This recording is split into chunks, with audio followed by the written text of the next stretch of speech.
Patuloy sa ating mga balita.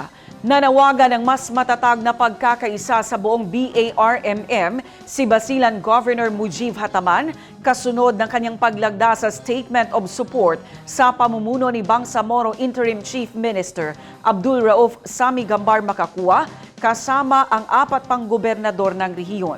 Ang News Now mula kay Naphtali Velarde.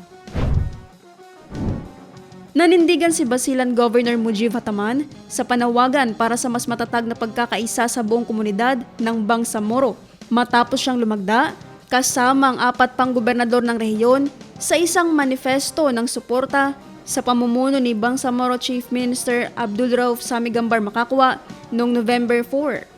Ayon kay Hataman, ang kanilang pagkakaisa ay mahalagang hakbang upang mapatatag ang pamamahala sa rehiyon at matugunan ng mga pangunahing issue tulad ng kahirapan, edukasyon, kalusugan at malnutrisyon. Binanggit din niyang mabilis na resolusyon ng insidente sa Tipo-Tipo Basilan bilang patunay na naging epektibo ang pagtugon sa mga hamon kapag nagkakaisa ang pamahalaan, militar at mga lokal na lider.